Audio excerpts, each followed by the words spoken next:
Dr. Flo, we have no sound on you.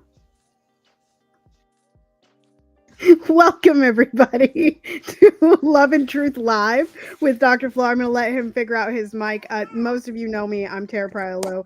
I am from Tara Priolo Studio. I'm your resident Black, biracial, multi passionate musician.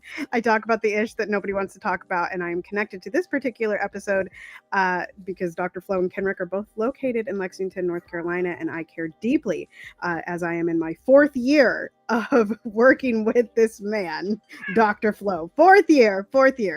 We might give or take a few days, y'all. We don't know exact dates, okay?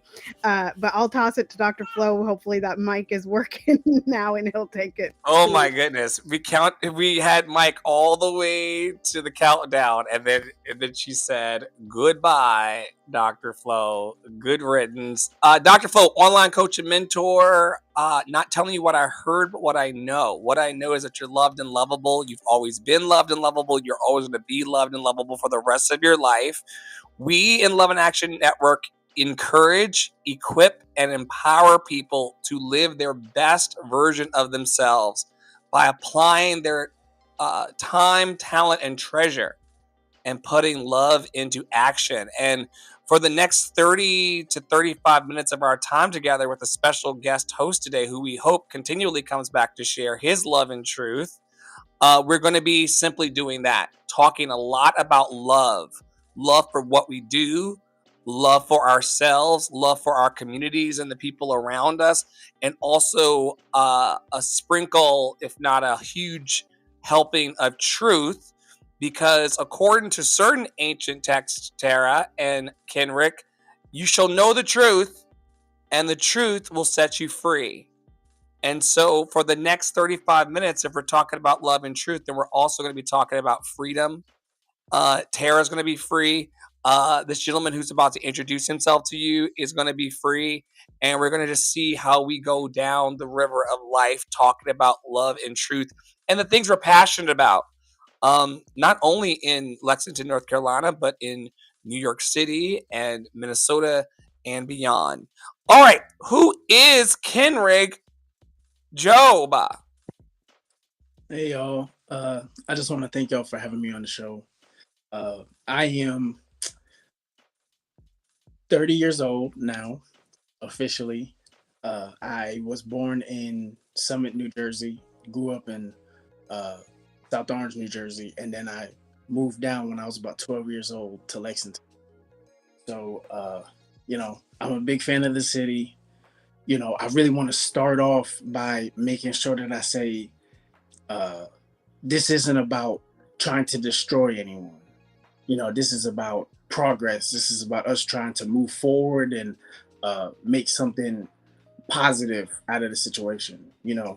Uh, I want to grow with them. I want to work with them. I don't want to bring negativity to Arts Davidson County, but I do want to make sure that I let them know, it's important that we take action. It's time to start doing things that will help our community more. There's people that are struggling, and it's just one of those things that I'm passionate about. So I thank you, and yeah, that's kind of where I'm at with it now. I've been here That's since perfect. um, I went to Lexington High School, and then I went to East Carolina University. I'm a full-time visual artist now, so I draw and I paint. Like right now, I'm surrounded by a bunch of canvases and stuff like that. Uh, so it's what I love to do. I'm completely devoted to it. So it's like now I've gotten to the age, to the point in my life where I'm like, I'm ready to spread that feeling to other people.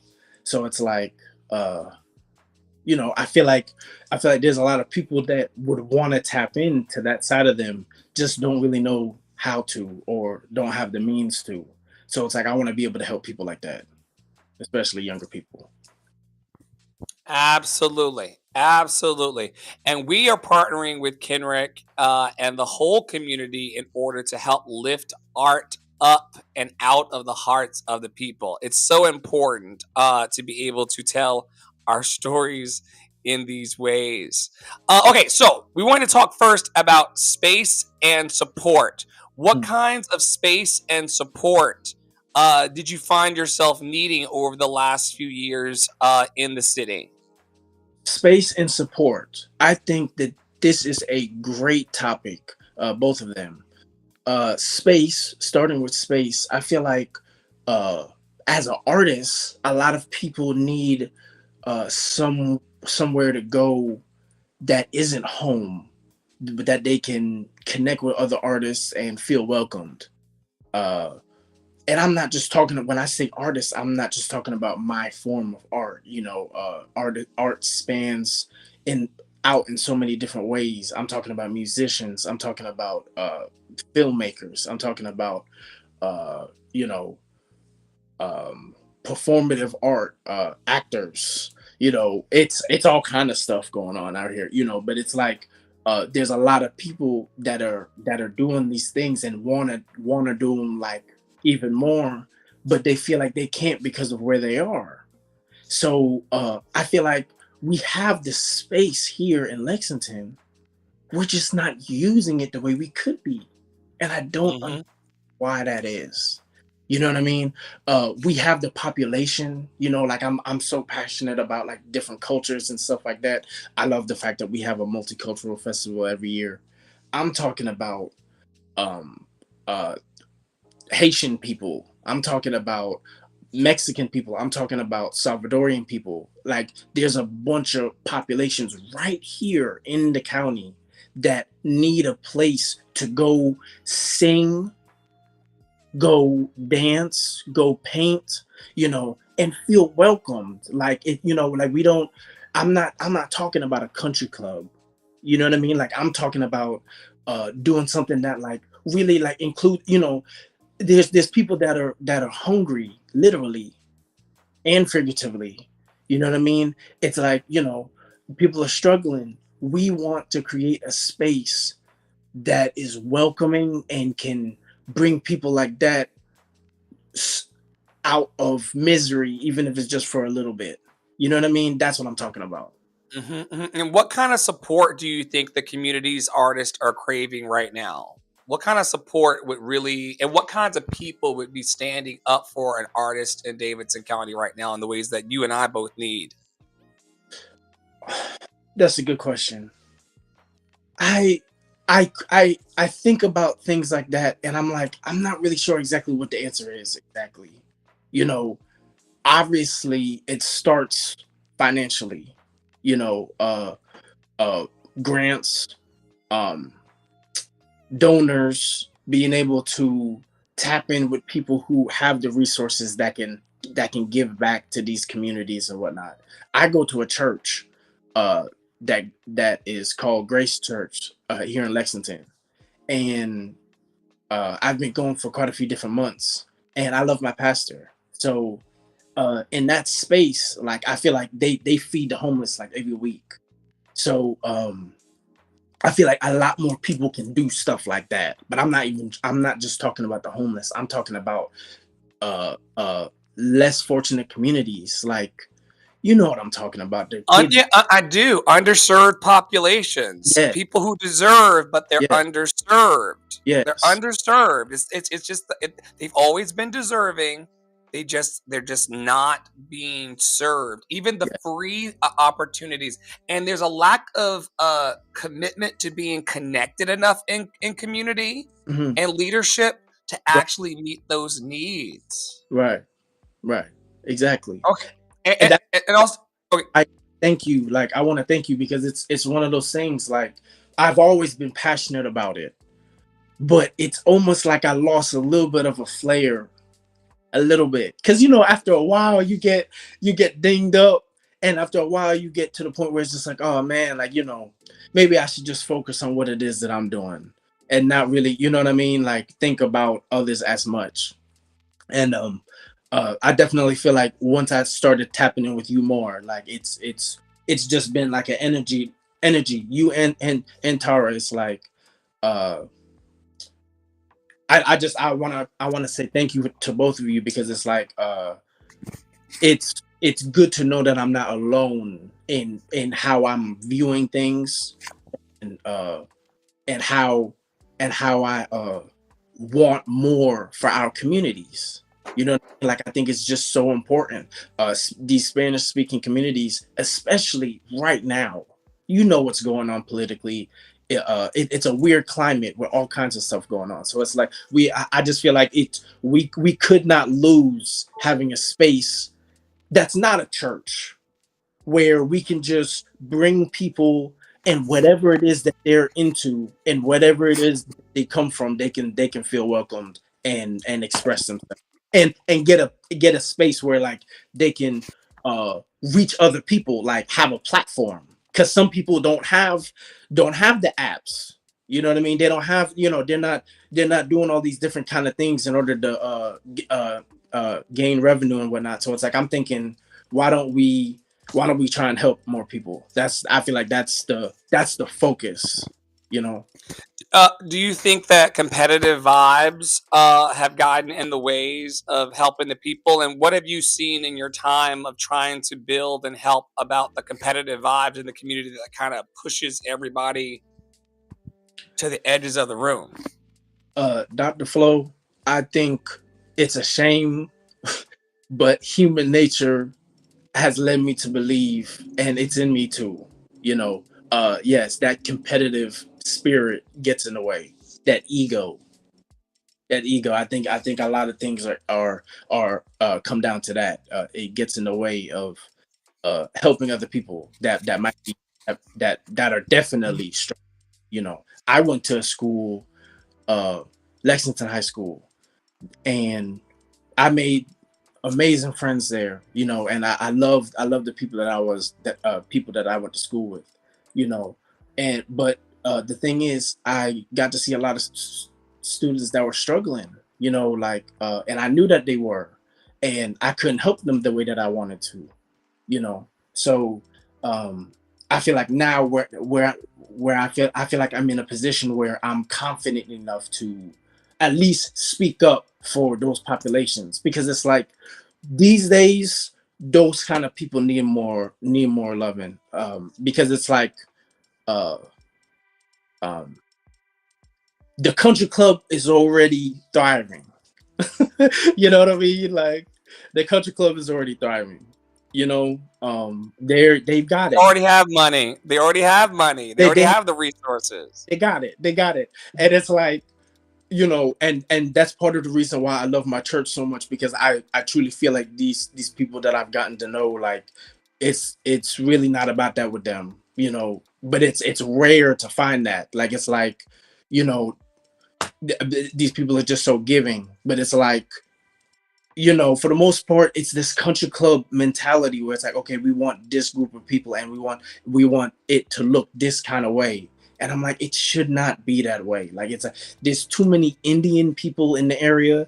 There's too many Palestinian. There's too many people from all kinds of places that are literally sitting at home frustrated because they don't have nowhere that they can go and express themselves and have fun. Like it, Take pride at in least, their culture and who they are. right, right. Well, Tara, pivoting to you, what have you noticed from your the wonderful thing about Tara Praolo as our managing operating partner in Love and Action Network is that she gets a 40,000-foot view of like the entire situation. What have you noticed from the outside looking in, undisturbed, unpushed by Kenrick and I? What have you seen so far in your assessment as a strategist about the vibes of competition between the arts organizations and the social justice organizations in this zip code? Yeah, I mean, I think it's a fairly common circular conversation that happens in almost every space. So, for those of you, I don't talk about it a lot, but I'm based in Minneapolis, Minnesota. That's my child. For those of you that this is your first time tuning in, it's my child Piper. I don't discourage the talking because we don't discourage the talking. We want We loud never people stop in a here. soul from Loud expressing people in here. themselves. So if you see my computer going down like this, it is because my child is trying to talk to you all. Anyway, so here in Minneapolis, we joke that there is a choir on every corner and an opera company on every corner. And there's just a lot of arts happening in Minneapolis. We got Walker Arts down the street. Like we got the state fair is full of it. Like we have arts. And yet most artists here, I would say, feel alone or feel like they're in competition with each other. And it's kind of a very similar thing that I notice about Lexington and spaces that are smaller or cities that are smaller than Minneapolis, which is, y'all know, Minneapolis, St. Paul is like a million people, million people plus. And so it's one of those things where instead of coming together and trying to build something that's bigger and serves more people, the instinct is to turn away, right? The instinct is to run. The instinct is, well, we're saddled with what we're saddled with, and we're tackling the one issue that we're tackling while simultaneously forgetting all about intersectionality and how we can usually help each other more than we need to compete with each other. Right. So I see that, and I see the running. That's the thing. That's the one, like, I feel like in my zip code, people, they don't run, they just fight. Like they fight over the resources, right? Because there isn't enough resources here. But I don't think that is the truth in Lexington. I see people notice people and then actively run from those people, or actively not respond to those people, or actively just sort of like maneuver around instead of trying to see what need can be met by both and then moving forward with that need. Yeah, there could be a moment of caretaking and the ownership of bridging the person to the resources. My experience is that Kenrick and I want to do some amazing radical things for the heart of arts and for the heart of love.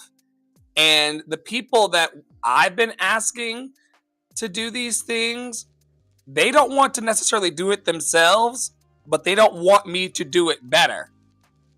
And that's what the competitive vibe feels like for me. It's kind of like I'm like, yo, I would show up every day and teach a choir how to sing, and I would show up every day and feed the people. Like I would show up tonight and feed people and sing some happy songs. I know you would show up tonight and paint and put a brush in the hands of a young person and say, have you ever seen a wide, see, I'm trying to talk in your lane, the wide brush versus the thin brush.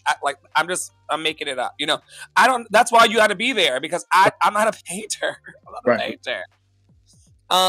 But instead of having those programs and those doors open tonight, we're having to gather together online to tell our stories, so that hopefully the doors will open to people who take us serious about the fact that, like, we see the empty buildings, we see the lights turned off, and we're trying to turn the lights on for a lot of the 19,000 people here, and you can't stand in our way anymore.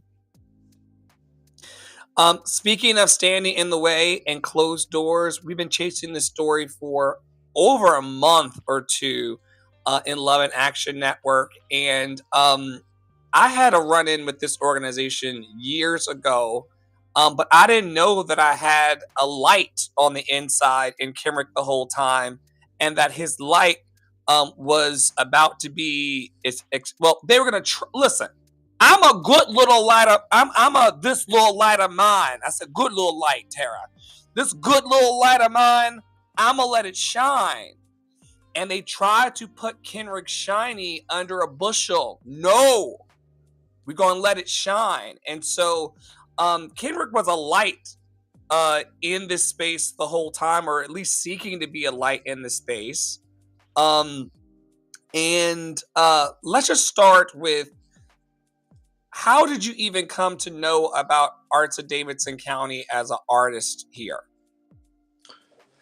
Well, originally I learned about it through a friend, a local friend that I went to school with, and it's an art organization, so it's like they've been around for quite some time, and they've done a lot of good. They've also went through a whole lot of struggle finding a place to work out of.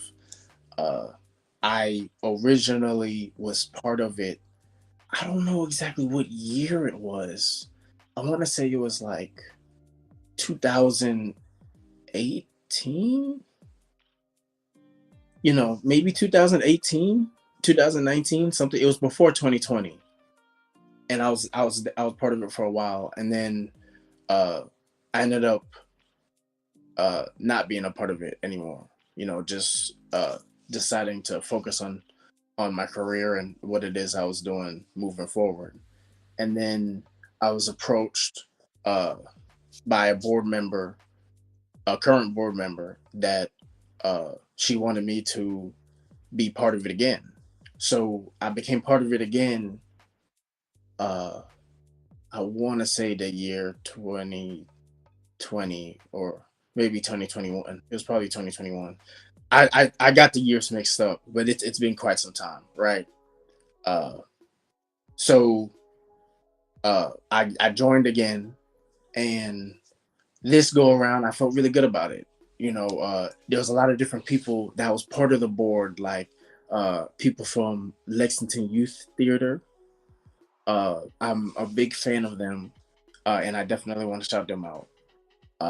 There was a couple of board members from Lexington Live, incredible talents there. Uh, I shout out to Neil Shepherd, great singer. You would like him. Um, Okay, so Neil. yeah, Neil is. I think his last name is Shepherd, but yeah, his name is Neil. Great guy, and I can introduce y'all. But yeah, it's so and so we. It was like a team effort, and honestly, I felt incredible with them. Like and once we got into the building and it was Arts 202, uh, it's just it's I'm I guess you can say, like, still like uh wet behind the ears, you know what I mean, if that's what the phrase is. I'm excited, like I'm back part of it again, because like, art is my life, and it really always has been when I think about it. So it's like, I anything that has to do with the arts, like, I'm excited to be a part of it. So uh uh this person, I'm not really trying to name drop exactly who it is, but it's like, this person that I really grew to care about and whatnot. uh she took me under her wing for a lot of things, and put me up front to do a lot, and I learned a lot, uh and started pushing. So it's like, I would go to different schools and stuff like that. And every single time I would visit a school, I would mention Arts Davidson County. I'm talking about, you know, wherever, Lexington High School or East Davidson or wherever. It's like, hey, I'm part of a nonprofit called Arts Davidson County, and I'm proud to be a part of that. Like, y'all check us out. We're at this building. I'm advocating for it. Actively. Um, so after a while, I fell on, like, some hard times, in my life or whatnot, uh, and I wasn't able to really, like, go to meetings and whatnot. So I made it clear, like, I might not be able to go to the meeting, but I'm always available on the phone. Like, you can always call me and put me on speakerphone or whatever, and have me a part of the meeting or whatnot. You know, and over time, it just seemed like the effort on their part just wasn't really there at all. So, like, I'm pushing consistently. Uh, just trying to get more people aware of what's going on here in the area, because the thing is, Lexington is incredible. Like, and that's the thing. Like, it's like, saying something like that to some people might sound like, what are you talking about? But it's like, it's literally like, I'm not who I am without Lexington. So it's like, I can't, I'm not about to diss the city at all. I can't. But at the same time, like, there's ways that we can grow. And it's like I'm I'm 30 years old now. I done lost a couple of different people in my life or whatnot at this point. I'm looking at it like, I'm like, yeah, clearly I'm not gonna be around forever. That's real, and I see that. So it's like, all right, while I'm here, I want to be able to not be the person that just like sat back and let things be the way that it was when I knew there's a bunch of Indian, Native American, Black, poverty-stricken white people, all kinds of people that need a voice. You know what I Yep. mean? Like, and they're there. It's not like I'm imagining them or I'm watching TV or something like that. Like literally, we could go. They're there. So it's like, We've met these people face to yeah, face. yes, and I'm not just talking about the people that live in the forest because that's in every county that I know of. But yeah, there's people living in the forest. I'm not just talking about the people living in the forest. I'm talking about the mom that's just struggling trying to have her kids like stay on the right path. You know what I mean? Those kids need somewhere to go. Like a lot of these kids turn into the streets because they're bored. That's really the reality. So it's like, like, why don't we give them a space? Arts Davidson County can be that. Like, I don't. The thing about me is like, um the last thing I want people to try and do, and I know they're gonna try to do it because this is starting to get some coverage and whatnot. But it's like, uh, it's about growth. Like, I'm looking at, I'm realizing, I'm like, man, like this community is incredible. Like, I'm like, I wanna Yes, I wanna it, help. it- Don't you, wanna you are gonna you drama are and all. gonna help. Yeah, yeah. And so, sorry, and you took us out a few seconds ago because there are, Tara, here people. It took me aback too when he said the people of the forest. I literally was in a sci-fi movie somewhere like I Avatar. was, I was straight in Game of Thrones. The tree. I, The tree that they all go under. The I children, the original children original children of the forest. of the I said, forest. dear God, we're in a movie. But he's talking about the people who live in the tent city parts of the forest, like on the outskirts of all kinds of towns. And they deserve our love too. And the projects that we're doing artistically are going to bring that into focus because there's such an importance in speaking up. And the reason why we wanted to talk about Arts of Davidson County in conjunction with speaking up is because recently it is my understanding that Kenrick began to understand that they were not going to help him, even though he was a board member. They were not going to aid him in rising as an emerging artist here, and they were not going to help any artist who was not in their country club, in crowd, and clique. And so enter Dr. Flo and Love I and wouldn't Action I Network. wouldn't say that. I wouldn't say that. I would Okay. say Okay. I would say I would say there's a chance certain people got lost in the sauce. So they were there, like I said, I've been there for a Keep while. going. Um, I saw a lot of people come and go. I was there, and I seen Why do you think they got lost in the sauce? I seen the good that they've done, and I've heard about the good that they did before I was there, you know. Yeah. But I think now resources are a little tighter, things might be happening behind the scenes that I don't know about.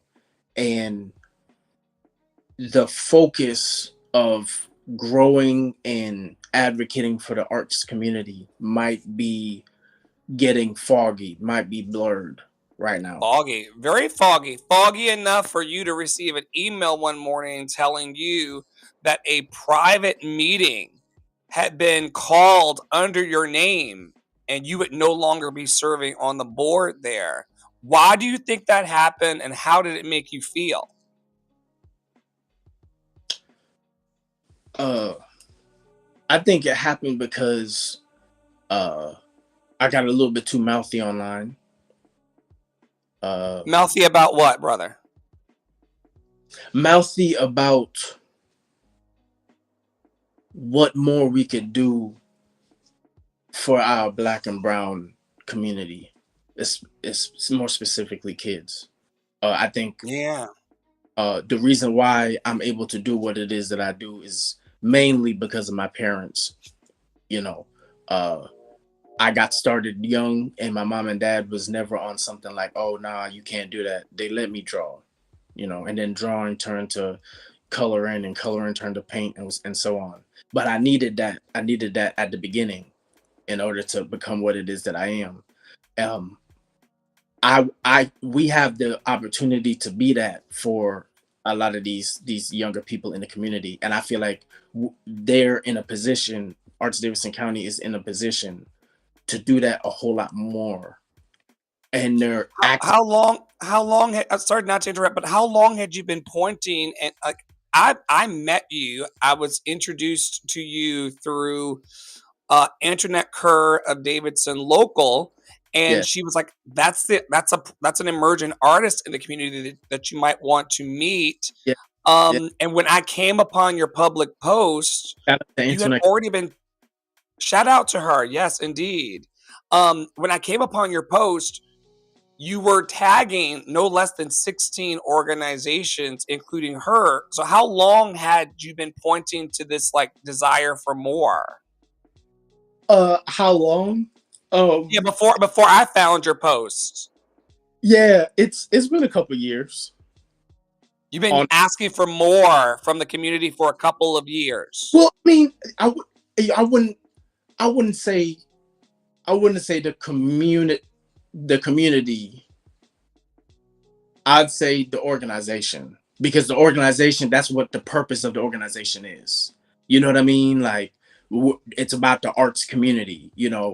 Uh, and I'm not just talking about the people that can afford to do the paintings or whatnot. I want to get the paintings in the hands of the people that can't afford that don't know nothing I hear about you, that. brother. You know what I mean? You're talking about being resourced enough and contributed to enough to have construction paper in the little cellophane packets and the little paint trays Yeah, with the little, each kid yeah, gets their own little red, yellow, right, green, and right, exactly. yeah, yeah. Okay. So you began to speak up for more, and I believe you did. And I found you in your power asking for more. And I saw you being ignored, which was very similar to my experience here. And I was working on speaking up in collaboration with Tara in Love and Action Network because she's like, you're going to have to speak up more, Flo. You're going to have to like find people. You got to talk to people. I was like, oh, I don't really want to talk to people, but I guess I will. And so then I find you. Um, and at the same time that you're being ignored, they see you asking. And then we wake up one morning, and because of your advocacy for Black and Brown artists, including me in the community, they say that you violated the bylaws. And in a closed session, when you were not present, they said, off with your head.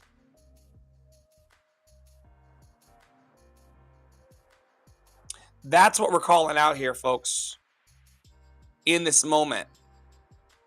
Because it's important that you all know that he was told that all of his work would dry up in a moment, in that moment, but also he asked to at least be able to speak on his own behalf and the behalf of the community in an open forum to remedy the situation that's still a problem and a challenge in his community. He was told that there would be an open session for open grievances, and just recently received an email saying that I guess the bylaws have changed, y'all, because the meeting's no longer open, Yes, sir. it's closed. Yes, sir. And we see this. Tara, what do you know about nonprofits and this kind of isolation tactic? Hi. Some of you may know me as the girl in Minneapolis who it was accidentally, because I didn't want to shut them down, but accidentally shut down a opera company while being on their board. for being transphobic. I am that girl. I have been there. I did not get fired from the board. I ended up stepping down from the board, which effectively sort of destroyed the company. He didn't get fired either. To be very clear, he was ousted in the night. Right. So we've talked about a lot of things. Kenrick before was talking about lifting voice, like young people's voices. And Dr. Flo, you touched on access and education. And I do believe that nonprofits primarily start because they want to rectify and fill a gap of access, education, or funding.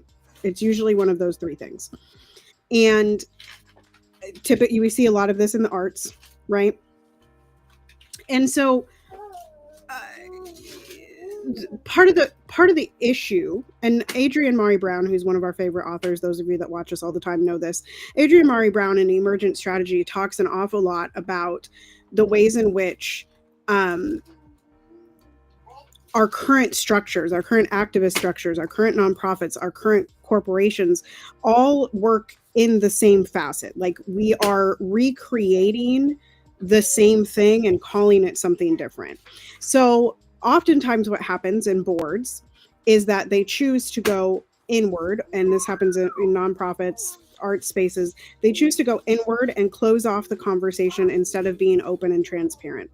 And that's really what we're talking about here, is that there is a lack of transparency, and the transparency is the thing that's going to change. I said this somewhere in regards to the current climate. Kenrick was referring to the current climate at the beginning of this podcast, of our country, really, right? And there, it's in an effort to, I think, they think they're protecting themselves by blocking, because we also know that Kenrick has been blocked by multiple organizations. Dr. Flo has been blocked by organizations and people. Like, just there are people in this community that want Kenrick to get a taste of his own medicine.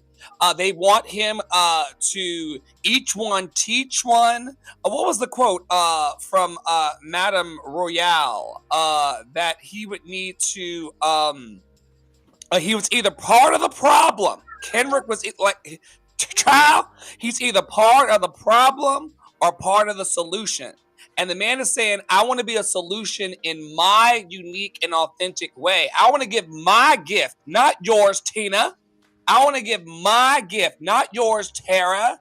I want to show up and be realized as myself, as a creative man in the world. This thing got personal for me because I see myself in Kenrick in that, like, how dare you block me from my blessings because you don't want to be my friend or whatever. That's weird. And let me add here another quote that I think applies, that we learned last year, that we've latched onto, that we're not building a cult. This is why we talk about this all the time, but a movement, folks, which is what I earnestly believe most nonprofits and most people that are leaders in communities and most people trying to rectify the situations that we are in, right, due to capitalism, white supremacy, white mediocrity, white nationalism, whatever you want to call it, and colonialism, right, that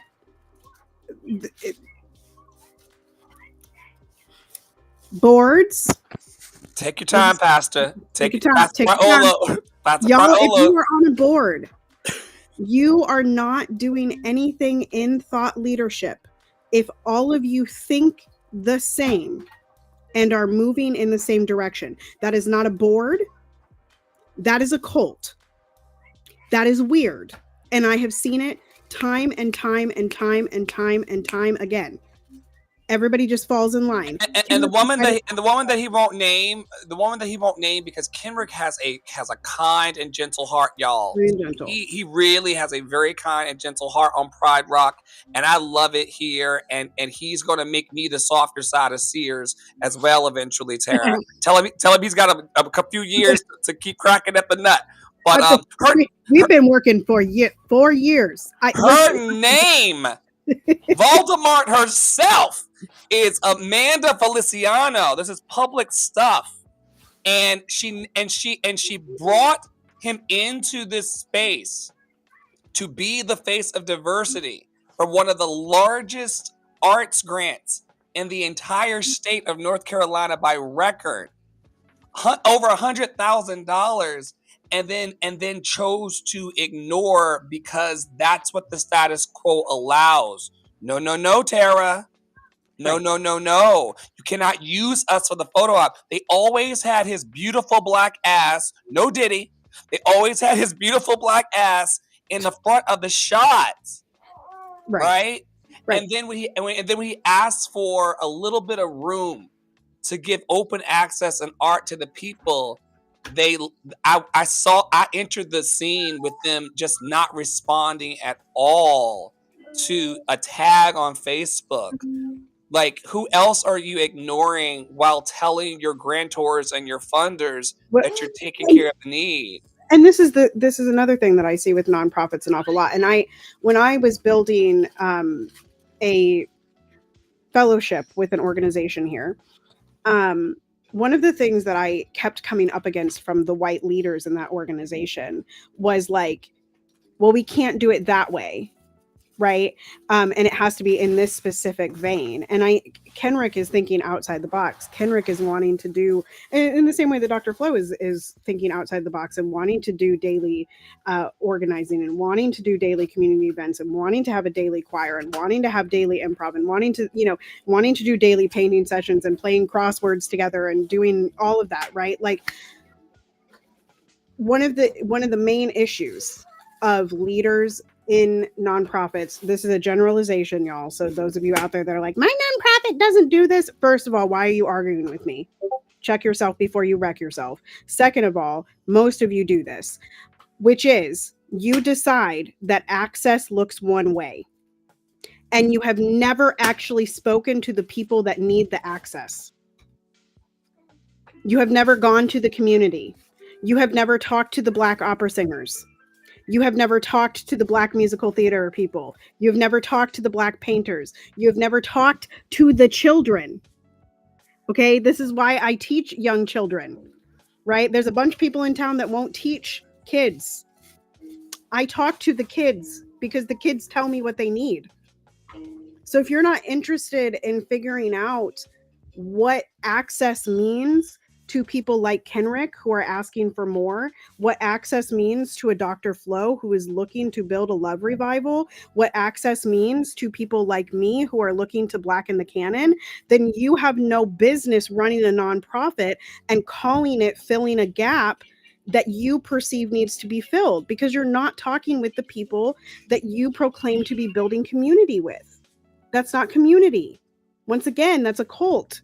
Thinking differently and moving in the same direction is the movement that you all want to create. And furthermore, Tara, we should not be put in a situation, Kenrick, you and I, where we're having to burn up people's phones and chase them down the street. They try to make it look like I'm harassing people here for texting them to build something beautiful. I'm not harassing you, and you're not gonna paint that that optic. And while we're here, Tara, I'm gonna just announce it, Tara. We're about to jump off of, I'll keep it running because I'm going to support every Black man and Black person and every human that's loved and lovable. I don't have those kinds of problems in trying to divide people and white mama versus Black mama. So I'm going to keep talking for Charles McNair, but I'm distancing myself from that organization, Justice for Charles McNair, in this town.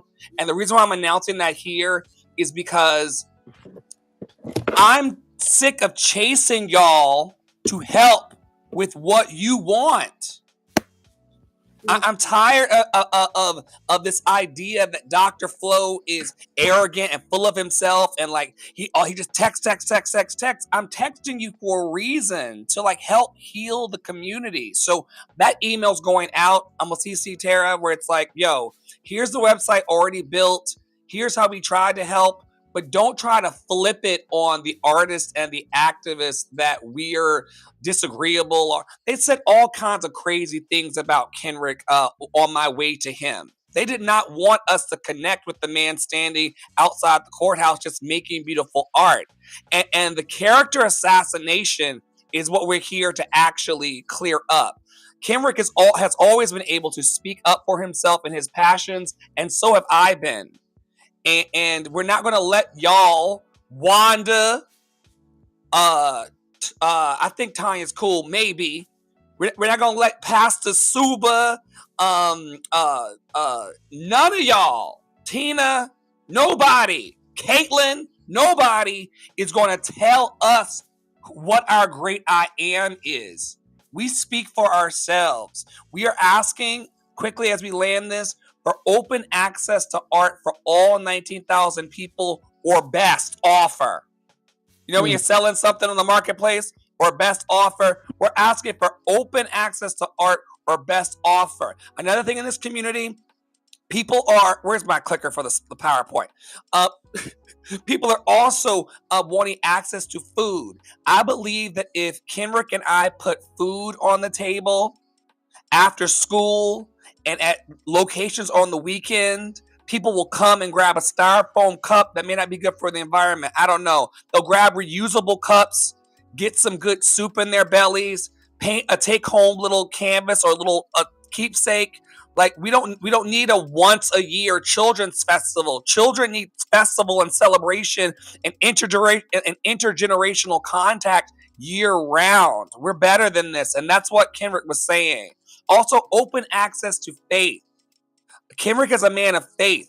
He's a man of even deeper faith than me, as it relates to traditional faith. And that's okay, because I also believe that if my people who are called by my name would humble themselves and pray and seek God's face and turn from their wickedness, that he would heal us. And all we're asking is for people who are in high places to release the access, resource, and third spaces. Kenrick was talking at the top of this episode about third spaces. We don't want to bring y'all in our house to paint. We don't want to go to the church and paint because people have been wounded in some spaces by the church. Kenrick has not been wounded too bad by the church to go, and I haven't been wounded too bad by the church to go, but some people just don't want to go, but they still deserve art because art is love. Open access to faith. Could you talk a little bit about how, and I don't want to put words in your mouth, but I feel like we are aligned that no matter what our faith is and how we get to God or love Kenrick, that everybody deserves access to art under love and God, whatever that means to you. Can you speak a bit about how your faith, because they really try to turn you into the big bad wolf in this town. And I'm like, this is a man of love and faith and art. I don't get the lions, tigers, and bears of it all. Do you, Tara? I don't get lions. I get agitated artists for not being listened to in the society from him. I don't get lions, tigers, and bears from this person who goes to church with the gray-haired white people who love him. Shout out to them. Yes. Well, the thing is, it's one of those things where it's like my faith and how I feel about God and all of that kind of always went hand in hand with everything else I did. So when I'm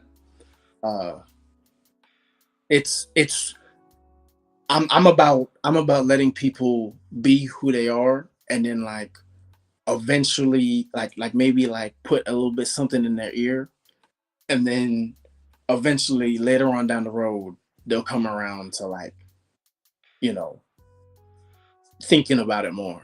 You know, like I think when you try to shove it down people's throats, it's like it's not gonna stick, and they might really even like go the opposite way, and you don't want that. You know what I mean? So it's like I'm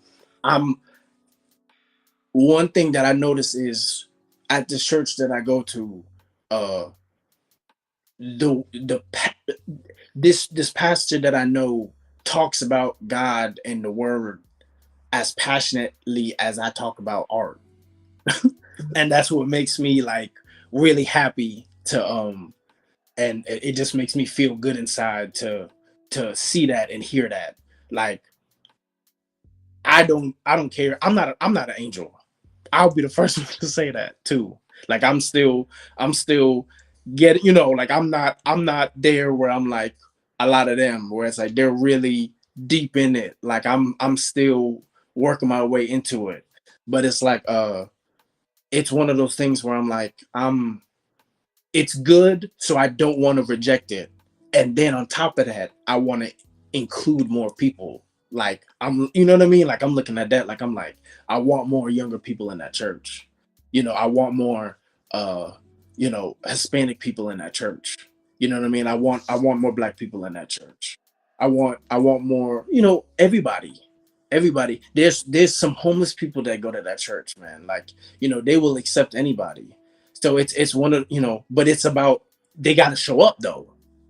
You know what I mean? So it's like I gotta, they're they're looking for, someone who can go out there and not shove it down their throats, but maybe just mention it. Like I would just mention it because when I was younger, I remember how turned off I would get about talking about church and like faith and whatnot. Even though I grew up in the church, like my parents always brought me to church and whatnot. Like I used to draw in church. So it's like I remember all the time when I was younger. But it's like uh once I got a little older, I want to say maybe college years. I want to say following like high school, like 18, 19, 20, 21, 22, 23, 24, around that period. Like I'm not as religious as I was when I was younger with my parents growing up and whatnot. So it's like I was able to circle back around to that at around 29. Really, it was really like last year that I really like started to tap into it. So I think it's super important too. But it's like, that's one of those things people get really weird about. I think that it's so strange how uh people get weird about stuff like that, but will like accept like crazy themes and art and think that I don't know if it's a trendy thing or what. I honestly I don't see there's a community for everything, but it's like I don't see a healthy really dose of like, you know, church that's based around the I mean art that's based around church. You know what I mean? Like art that's in the church. Like I've seen it before, but it's like I think it's pretty rare. Like when I look around and I see, you know, what's going on in the art world and whatnot. So I just think like I'm not I don't wanna I wanna be myself. I'm at the point where I'm like I want to do my best to be myself, and myself is I was always God fearing. My grandma was like, it's just one of those things. My parents are from Guyana, so it's like, uh, I know about the immigrants. You know what I mean? Even though, and that's I think that's part of the reason why I love Mexicans so much, more specifically because it's like when I see how a lot of those parents move, it's similar to how my parents moved. So it's like I get it. I get it. You know what I mean? Like that I love pressure it. to be more and whatnot. I get that. So it's like, but it's cool because I think I would not be so quick to speak up like I am right now if it wasn't for how I was raised and some of the people I was around. So it's like it's part of it. The religious thing is part of it, man. Like I can talk about that a lot too. I don't want to talk like I don't want to be the person that's always talking about it. Like you know what I mean? Like I'm not. But at the Yeah. same I kind of come around back around to that a lot because it's just like I don't know how people can live without that. You know what I mean? Like tomorrow morning I'm going to church. You know what I mean? It's Sunday. You know what I mean? It's one of those things. I'm like I don't know how people can live without it, but it's with one step at a time. You can't shove it down anybody's throat because it's not going to work. Yeah, I mean, it's an anchor for you, and everybody has their anchor, and we certainly don't want people giving up their anchors, especially if it tethers them to loving Yes. and being a Yeah. loving presence in the Yeah. world. And- So yeah, and maybe one of these Sunday mornings, you sold it well enough on the pod today that maybe one Sunday I'll come and see what this fabulous congregation's like. Please Certainly do. met a bunch of Please. different ones here with all kinds of crazy motivations, and that's for a different episode. But I would look forward to learning more about your community and hearing this passionate pastor to connect art for all ages. We got to our last slide, you guys. It was under an hour, and we did it. Tell us, Kenrick, and we're going to have you back on next week, week after that, to give us progress and updates on how this is flowing. Could you encapsulate for us in your mind's eye what you see for this community as it relates to the idea of art for all ages. I can tell you, for me, it's interdisciplinary, intergenerational community choir, Mm. love and truth community choir, people learning music and falling in love with music in the ways that I did, single digits as a kid singing in the church. So I'm a church boy, like you as well. Jesus is a friend of mine, never too far away. And but as it relates to providing art to this community, what does it mean to you to provide art for all ages? And where do you see some open doors in the next 3 months in 27292? Well, I see a lot of different people that are doing their own thing. Davidson County is very segregated, unfortunately. Uh, Full of amazing, loving people, but the structure is still very similar to how it was even now in 2025. So uh, there's barriers there, but like there's people that don't let those barriers get in the way. The thing is, we have to reach them. So it's like uh, there's so much talent in this city, in this area. Uh, I think of Lexington Middle School. You know, uh, I think of North Davidson. I think of East Davidson. You know, uh, I think of South Davidson. I love South Davidson. Denton, the Denton area. See, it's one. What's so special about South Davidson to you? I've never heard someone light up about it. What's so special about it to you? Is what flavor is that? The thing about it. First of all, there's a Kimberly Wyatt that is the teacher there. She's the art teacher at South Davidson, and she is incredible, amazing, amazing, amazing teacher. Uh, and it's teachers like that that make me think. Even though I always kind of rejected it, and I was like, no, I don't want to be a teacher. I don't want to be a teacher. I want to be just. I want to be the fine artist. You know, I want to be, Picasso. I want to be Van Gogh. That kind of teacher make me think, okay, I don't think being a teacher would be that bad. Like, I could be the fine artist on the side with that, because it's like the way she glows, and how the students respond to her. It's like I'm looking at that. I'm like, man, you're really changing people's lives, like clearly every single day. So South Davidson, like, a Denton has like a this what's the word? What's the word? It's like a this thing, this uh rumor that people kind of came up with a long time ago. And there's a history there. Like there's history in a lot of different places. But it's What like is the rumor? it's just a rumor to where it's just like, there's been like race issues and stuff like that there, like things happen. Um but it's when so like when you go to a school that's in that area, you have your own conceptions from young, because like I went to Lexington, and it's like you can act, you know what I mean, like there's that misconception that you have in your head. There's that thing that you have in your head, like, okay, this is not the inner city school. This is really like the opposite of that, you know what I mean? So it's like you go, and then to meet this teacher and like meet these students, I'm like, oh wow, like I was so wrong. You know what I mean? Like I was so wrong to even like in my head for a moment think that it would be like not that. You know what I mean? Like it was, I went, but you know what I mean? Because growing up, I'm thinking, oh, I've never been, so like I've only heard what people talk to me about it. You know what I mean? Like, and I'm not from this area, so it's like I'm just thinking, oh, people tell me don't really mess around in this area, don't mess around in this area. But it's like I realized, man, every single person I've ever met that lives in Denton or is from that area is amazing, like a great person.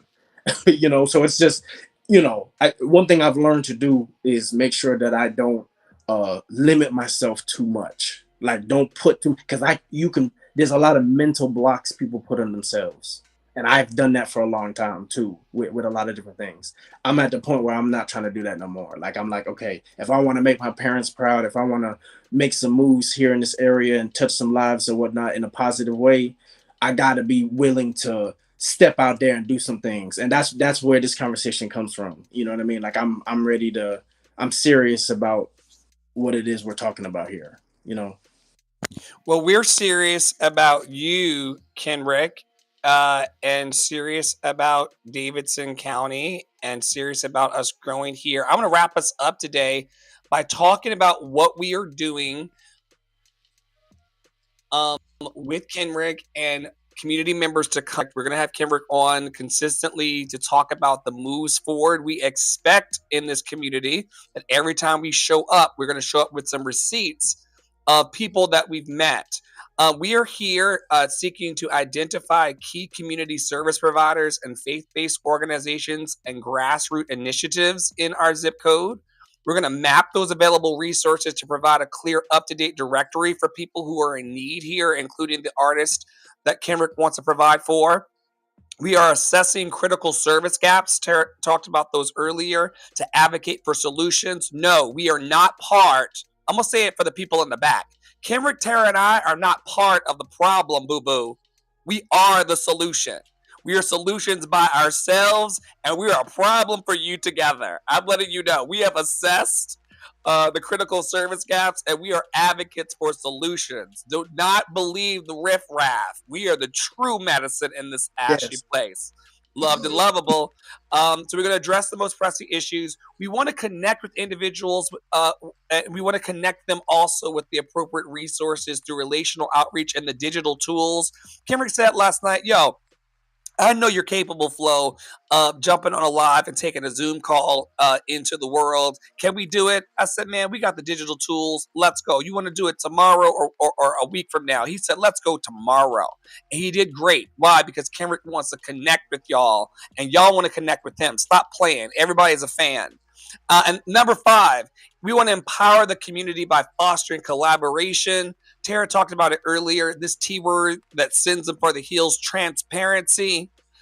Kenrick is not, he doesn't strike me as a person that's trying to like hide what he's doing. Neither am I. We're transparent people. We just want to put art on the table and food on the table for people the way that Jesus did, and bring sustainable solutions. And I've got personal questions. Don't charge him to Kenrick. Don't charge him to Tara. Here are mine. Where are the resources for artists, creatives, and dreamers in Davidson County? Where is Jesus actually in this ashy motherfucker called Lexington, North Carolina? Who are the neglected yet talented artists and creatives in Lexington, North Carolina? Which support networks are the Read that question again. Number 3, please. Number 3, one more time. One more time. who are the neglected yet talented artists and creatives in Lexington, North Carolina? If it's you, or if you know someone, go to lovedandlovable.bio.link, lovedandlovable.bio.link, lovedandlovable.bio.link, live chat us, send us an email, ask drflo@gmail.com, and let's get connected and actually build the community to help the talented and the creatives. Okay, continue on. Man, I've sat at my bedside like all of y'all so many nights crying about like how can I be more creative and how can I uplift myself in my art. This is real for me. I know what it's like to be neglected yet talented. We want to meet all of you and do something special grassroots. We have it in Yeah. our hands. And the money will come in. The money will Yeah. come after we show them that we're serious. Another Yeah. question: which support networks are the most inclusive? Where is justice for Charles McNair, and where are his people beyond the photos y'all put on the internet? A photo ain't gonna do nothing that we need to do in a boardroom. A photo ain't gonna do nothing that we can do on a group call. And until we have group calls for that man to get out of jail and all other unliberated people, you know, liberation comes at all kinds of levels, people. It ain't just about justice for him. It's about justice for Kenrick, justice for me, justice for Tara. You know, when one of us is in chains, all of us are in chains, and we feel it if we have an empathetic heart. Last thing, why do the black leaders of Lexington, North Carolina seem standoffish? You don't have to answer none of these today. We're going to work together as a team over the next few weeks and months to get answers. And I look forward to reporting back on the standoffish leaders, where the justice is for us, where the support networks are the most inclusive of all of God's children, red and yellow, black and white, precious. Tara highlighted this. Who are the neglected yet talented artists and creatives here? We want to give you air hugs and real ones and put paintbrushes and microphones in your hands so you can paint and tell your own story. I told Kenrick earlier in the week when we were consulting and supporting one another, he was asking me for pieces of his storytelling, and I was like, dude, you go in there and you tell your story. And as long as you tell them about the love and the truth, I'm gonna back you. Just say it, and I got you, because it's so important that people feel like they can do it for themselves. That the keys to their future is in their hands, and they're turning the key on the door. Where is Jesus actually here? Because if you'll know a tree by the fruit it bears. And so I want to continue to see that fruit in the community, and I will ask the people and lean in on that. And then lastly, I went from bottom to the top. Where are the resources for artists, creatives, and dreamers in Davidson County? Closing thoughts to the panel today. We got 2 more slots available, so I'm going to be inviting some other leaders like Kenrick to just come, and we're just going to workshop this in public. I'm going to be chopping up pieces of this and sliding it across the desk of the mayor and Mayor Pro Tem and anybody else who will hear us here, because we really are loved and lovable. And because we are loved and lovable, we deserve everything. I'm going to pass it to Kenrick and then let Tara close it out, since I lost my microphone at the top, and she can be the bookend. Okay. I just want to say thank you again for your time and your effort, because this is just amazing. Uh, I don't see this dying down. I see this just picking up and being something that could be amazing for a lot of different people. Uh, I'm excited and I'm pumped because I know for a fact I'm not alone. You know what I mean? So we're in it together.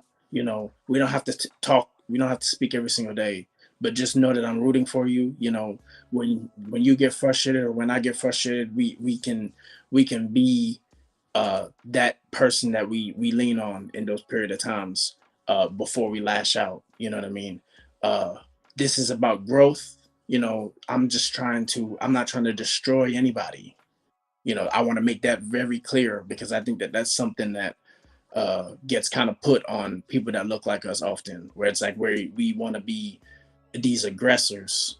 That's not the case. I'm just passionate. I know Dr. Flo is passionate. So Wait, brother. You know what you know what you made. I'm gonna let you land as always. Always the largest piece of chicken for you if you eat chicken. I was in the grocery store in the Food Lion here, and I love her now. Her name is Bobby Sue. Remember Bobby Sue, Tara? You would hear her on the phone with me when I went over to Food Lion. Anyway, one day I'm in line and I'm talking to Tara on the phone, and I'm like, yeah, and then we're gonna do the show, and then we're gonna sing a song. And she's like, why are you so mad and angry? I'm like, I'm not angry. This is passion. This is passion. Who are you? Give me a hug. This is passion. right, We're not angry. We're yeah, passionate. yes, yeah, you get it, you get it. So yeah, it's a beautiful life. I think 2025, Lexington, North Carolina is the place to be. So, you know, the growth that's coming here and whatnot, the people that are here, the people that are invested, we're just going to get more people invested. You know, so like this is the place we're focusing on. I think it's going to be pretty amazing. And I thank you. So thank you. Oh, we thank you. And just so y'all know, Lexington, North Carolina is a place to be, but Kenrick Jobe is an international name. He will be the bridge from Lexington, North Carolina to New York, to London, to Paris. Like he is a bridge, and he's a bridge builder. And Thank anybody who's not trying to see it simply ain't trying to see it. But he is loved and lovable.